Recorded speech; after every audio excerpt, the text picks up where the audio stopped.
regarded as the constitutional head. Indian president को हम क्या मानते हैं? Constitutional head. He enjoys some discretionary powers. ठीक, डिस्क्रिशन हो गया अपनी मर्जी से. when you have a free hand, when you have a discretion. So let us understand that. Article 74. See, the president may send back the advice of COM for reconsideration in his own discretion. अभी बताया था मैंने, ये choice उनके पास है कि उनको वो चाहते हैं कि ये रिकंसीडर हो या ना हो. इसके लिए एटलीस्ट उनको सीओएम की एडवाइस की जरूरत नहीं है. He can decide it on his own description. ठीक. One. Second, PM, the prime minister has the duty to inform the president about the affairs of the administration and propose legislation. तो PM के पास ये duty है, PM की duty रहती है कि parliament में जो भी सीओएम में डिसीजंस हो रहे हैं एडमिनिस्ट्रेशन को लेकर, whatever discussion is going on, he must inform and keep the president apprised of everything. So it is the right of the president to be informed, and if the president thinks that he lacks some information on any legislation or any administrative action, then it is his right. He can call upon the PM and ask him to brief him about the particular issue. Right? Third, president has a right to warn and encourage the parliament. Understand this. You must have seen the environment of the parliament in not just in India. सिर्फ India को लेके India को criticise करने की जरूरत नहीं है. We have seen कि सभी पार्लियामेंट में, because it is a matter of discussion, और ये हाउस में चर्चा का मतलब ही होता है कि देखा है हमने कैसे MPs आर्ग्यू करते हैं किसी भी इशू को लेकर. But we have seen that the argument must follow some limit, decency and decorum. That shall be maintained. House की, सदन की, लोकसभा हो, राज्यसभा हो, उसकी कुछ गरिमा होती है जिसको बनाए रखना रिस्पॉन्सिबिलिटी होती है सारे पार्लियामेंटेरियंस की. But at the heat of the movement we have seen कि असेंबली में कई बार या पार्लियामेंट में कई बार ऐसा होता है कि वो बिल्कुल भूल जाते हैं मैनर्स को और आर्गुमेंट अलग ही लेवल पे पहुंच जाता है. तो who has the right to stop it? तो वो तो ठीक है कि प्रिसाइडिंग ऑफिसर जो भी बैठा है, madam speaker can shout and say stop stop stop, but who has the right? The president has the right to warn. Parliament को वार्न कर सकता है और प्रेसिडेंट ने ऐसा किया है जब वो पार्लियामेंट के लिए एक स्टेटमेंट इशू कर देते हैं that the parliament must perform the proceedings of the house in a very decent manner, right? Then you have the article 85. So the houses of the parliament shall be summoned in such a way that not more than 6 months. यहाँ lapse नहीं आएगा, you can correct it, it's a typing error. Lapse मैं लिख देती हूँ. lapse का मतलब हो गया टाइम निकलना नहीं चाहिए, बीतना. Lapse.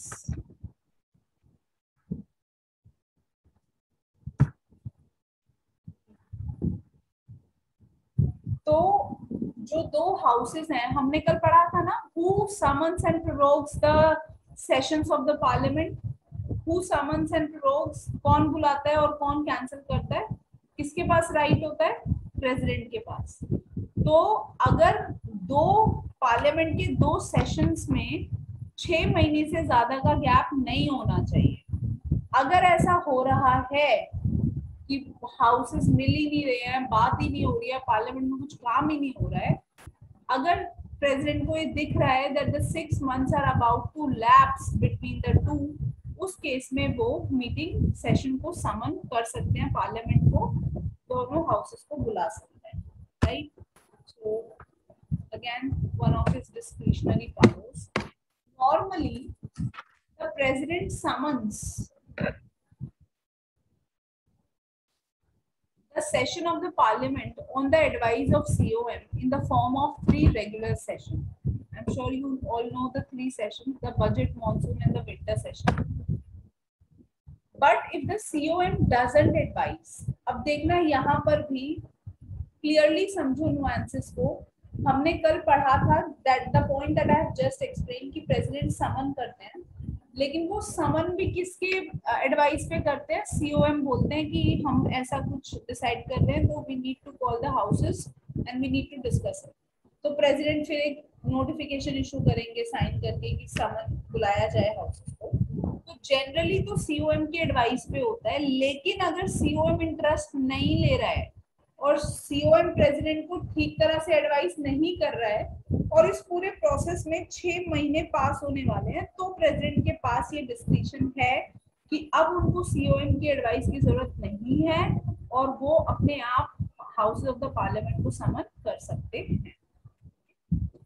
Then, when no political party or coalition of political party gets a clear majority, election हुआ, इलेक्शन का रिजल्ट कैसा रहा? गड़बड़, कोई क्लियर विनर नहीं आया. क्लियर विनर होता तो मेजोरिटी के साथ डेमोक्रेटिक कंट्री में वही क्या बनता? लीडर, रूलर, उन्हीं की गवर्नमेंट आती. लेकिन सिनेरियो ऐसा है कि किसी को भी क्लियर मेजोरिटी नहीं मिली है, तो अब क्या करें? इस केस में president has a discretionary power to invite the leader of any political party to come forward and form the government. ठीक है, इसका एग्जांपल है अटल बिहारी वाजपेयी. अभी पढ़ेंगे एक्सप्लेन कि किसी को क्लियर मेजोरिटी नहीं मिली है ना, समझ नहीं आ रहा अब क्या होगा, हंग असेंबली जैसा केस हो गया. तो किसके पास राइट है? प्रेसिडेंट के पास ये डिस्क्रिशनरी पावर है, उनके पास ये राइट है कि वो किसी भी पॉलिटिकल पार्टी के लीडर को इनवाइट कर सकते हैं कि वो आगे आए और अपनी गवर्नमेंट बनाए. ये राइट प्रेसिडेंट के पास है, which is a very important power. Then president is bound to act according to the advice of COM in dissolving the Lok Sabha if only it enjoys the majority in Lok Sabha. Otherwise, the president enjoys the discretion to dissolve or to not dissolve the Lok Sabha.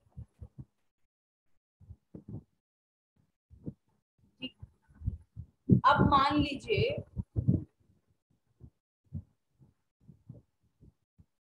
Lok Sabha को आप dissolve करना चाहते हो. अब इस case में देखना क्या सिचुएशन है. प्रेसिडेंट सारे डिसीजन किसके एडवाइस पे लेते हैं? COM की एडवाइस पे. तो अगर ये जो COM है, जो गवर्नमेंट है, अगर उसकी लोकसभा में मेजोरिटी है, इन दैट केस तब तो उनको COM के एडवाइस पे ही काम करना पड़ेगा, है ना, क्योंकि उनका मेजोरिटी है, उनका से है. अगर वो मोशन लाएंगे भी तो अगर उनके विश के अगेंस्ट होगा तो पास नहीं होगा फर्स्ट हाउस में, है ना, लोकसभा में. But in case if they do not enjoy the majority, उनकी अपनी कोई मेजोरिटी नहीं है, उस केस में ये प्रेसिडेंट की डिस्क्रिशनरी पावर बन जाती है कि वो ऐसा कोई मोशन लाना चाहते हैं या नहीं, whether he wants to dissolve it or not. Under Article 78C, the President can refer to the individual decision of a minister for the collective consideration of COM for enforcing the collective responsibility in the Lok Sabha. If there is a caretaker government, when only day-to-day administrative decisions are to be made. Caretaker government क्या होती है? Elections हो रहे हैं, अभी आपको clear winner नहीं मिला है, तो जो गवर्नमेंट पहले थी वही government as a caretaker government काम कर रही है. मतलब which is not a regular government.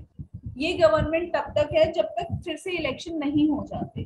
ठीक है, तो उस केस में जो भी day to day administrative decisions हैं, whatever they are to be made, it is the president who decides the decisions of the necessity. अब ऐसे केस में वो केयरटेकर गवर्नमेंट सोचे कि मैं ये बिल भी ला दूं, वो बिल भी ला दूं, तो प्रेसिडेंट के पास ये चॉइस है टू डिसाइड हमको ऐसे बिल की जरूरत है भी या नहीं. Okay? He will decide the importance and the necessity of the bill. whether we need it or not. All right, so this is about his discretionary powers.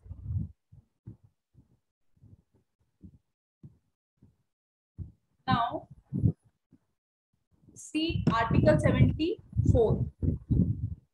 Article 74 जो COM का पॉइंट है उसको समझिए यहाँ पे ध्यान से।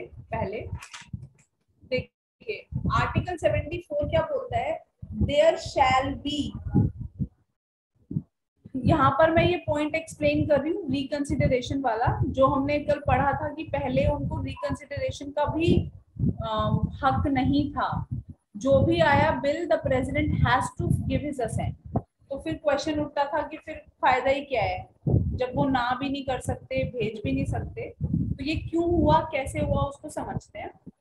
सी there shall be a council of minister, article 74 बोलता है to aid and advise the president. ये ओरिजिनल फॉर्म में लिखा है कॉन्स्टिट्यूशन में। ओरिजिनल फॉर्म मतलब क्लियरली समझ नहीं आ रहा है कि प्रेसिडेंट बाउंड है या नहीं है, बस इतना लिखा है कि प्रेसिडेंट को एडवाइस के लिए एक COM की जरूरत पड़ेगी। ठीक, अब ये COM में देखो कौन कौन होता है। जो सबसे छोटी अंदर सबसे प्राइवेट बॉडी होती है जिसमें सबसे कम मिनिस्टर्स होते हैं, very close to the president and whose participation affect the decisions that are taken on the motherland, है ना। तो वो कहाँ से आते हैं, कैबिनेट से। तो COM में एक तो होते हैं cabinet ministers, very close to PM, और बहुत जो सीक्रेटिव मीटिंग्स होती हैं, हाईली कॉन्फिडेंशियल डिसीजंस, वो सब कैबिनेट में होता है। उसके बाद आपके पास होते हैं मिनिस्टर्स ऑफ स्टेट, और मिनिस्टर्स ऑफ स्टेट को असिस्ट करने के लिए होते हैं डेप्यूटी मिनिस्टर्स। इन सबको मिला के आपका बनता है COM, headed by PM, which is your executive, right. Now problem ये हुई कि ये क्लियरली समझ नहीं आया, सीधे yellow point, it did not explicitly stated whether the president was bound by this advice or not. However, under conventions, because we follow the British parliamentary system and it has been encouraged and motivated by the same, तो हमने क्या देखा, conventionally होता ये था कि president was bound to accept. President कभी मना नहीं करते थे, उनके पास जो भी डिसीजन आता था वो उसको एक्सेप्ट करते थे। दिस काउंसिल ऑफ मिनिस्टर्स का कॉम्पोजिशन बताया हुआ है कि उसमें कौन कौन होता है, राइट अपर्णा।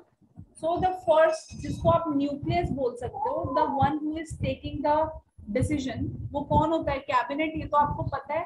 तो वो COM में से ही जो PM के क्लोज होते हैं, जो PM के एकदम खास बंदे होते हैं, या जिनको भी PM चूज करते हैं, आप देखते हो ना रीशफलिंग ऑफ द कैबिनेट, तो वो होते हैं कैबिनेट मिनिस्टर्स।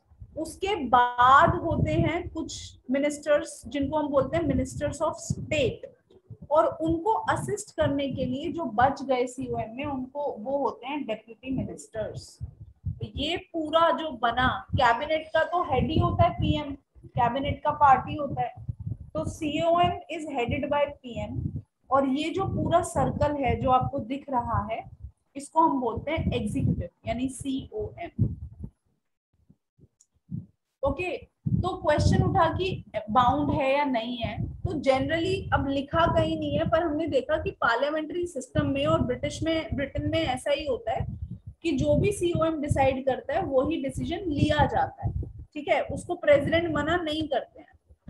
अब इसके ऊपर क्वेश्चन उठे, तो 42nd अमेंडमेंट एक्ट जो आया 1976 में, मैंने बताया था आपको, मिनी कॉन्स्टिट्यूशन एक्ट, उसने आर्टिकल 74 को अमेंड किया और ये एक्सप्लिसिटली लिख दिया, क्लियरली लिख दिया, कि लिखा नहीं है तो हम लिख देते हैं वाली बात हो गई, कि ये जो एड एंड एडवाइस वर्ड लिखा है, इसका मतलब है कि प्रेसिडेंट इज बाउंड, प्रेसिडेंट को यस बोलना ही होगा, ठीक है। अब उस केस में समझो, अगर आप इमरजेंसी देश में लगाना चाहते हो तो ये डिसीजन COM से आएगा, एग्जीक्यूटिव ही डिसाइड करेगा, लेकिन होगा कब, जब प्रेसिडेंट साइन करेंगे। अब प्रेसिडेंट अगर थोड़े असर्टिव होंगे तो वो इमरजेंसी चाहेंगे कि ना लगे अगर जरूरत नहीं है देश को तो, लेकिन वो मना तो तब करेंगे ना जब उनके पास ऑप्शन हो। जब आपने लिख दिया कि आप मना नहीं कर सकते तो उनको साइन ही करना पड़ेगा, right.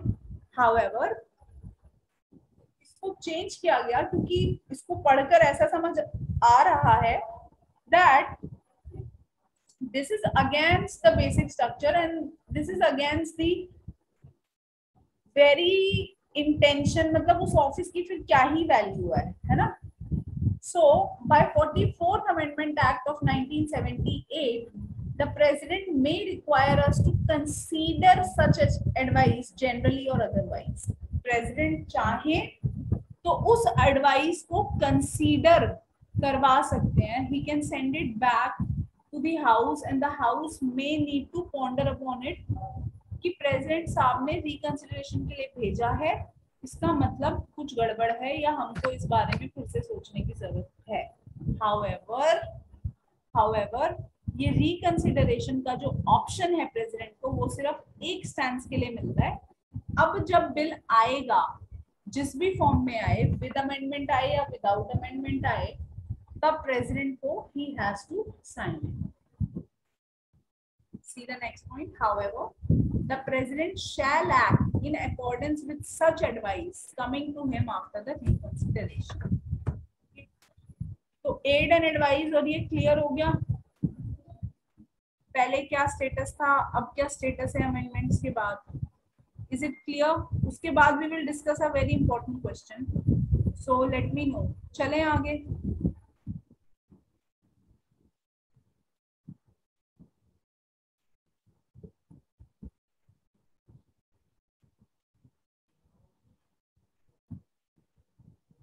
Guys, yes, no, maybe.